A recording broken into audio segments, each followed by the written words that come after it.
Z letom 2013 bo Vseslovensko združenje malih delničarjev vstopilo v 8. leto institucionalnega delovanja.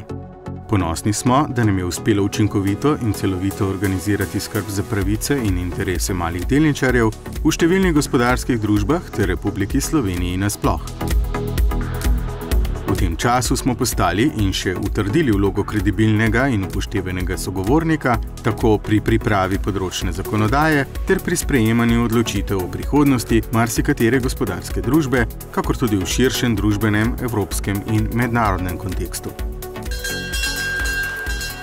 V letu 2012 smo še stopnjevali prizadevanje v mednarodnem investicijskem prostoru, posebej v okviru programov Investu Slovenija, Investu SI in International Investors Network, Investu Net, ter skupaj z mednarodnimi partnerji, Svetovno federacijo investitorjev, Evropskim združenjem delničarjev in Evropsko federacijo uporabnikov finančnih storitev ob podpori Evropske komisije v Ljubljani organizirali največje srečanje predstavnikov investitorjev in delničarjev v svetovnem merilu Investors Week, v okviru katerega je Slovenijo obiskalo preko 100 uglednih mednarodnih gostov in predstavnikov investitorjev iz 55 držav, ki so se seznanili s številnimi investicijskimi in poslovnimi priložnostmi v Sloveniji, regiji in širše.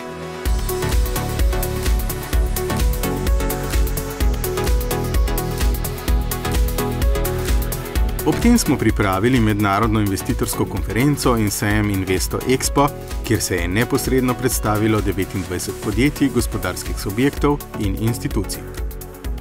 In kakor smo doslej pokončno, pogosto v neprijaznih razmerah ob številnih pritiskih ter brez kakršnih koli javnih ali proračunskih sredstev uspeli vzpostaviti upoštevano institucijo, bomo začrtanim ciljem in poslanstvu sledili še naprej. VZMD bo še naprej vse bolj učinkovito ščitil interese malih delničarjev, skrbel za uravnoteženje procesov in odločanje v gospodarskih družbah, prispeval k izboljšanju razmer na kapitalskem trgu ter nenazadnje ugodnejšemu ekonomskemu položaju posameznika in družbe.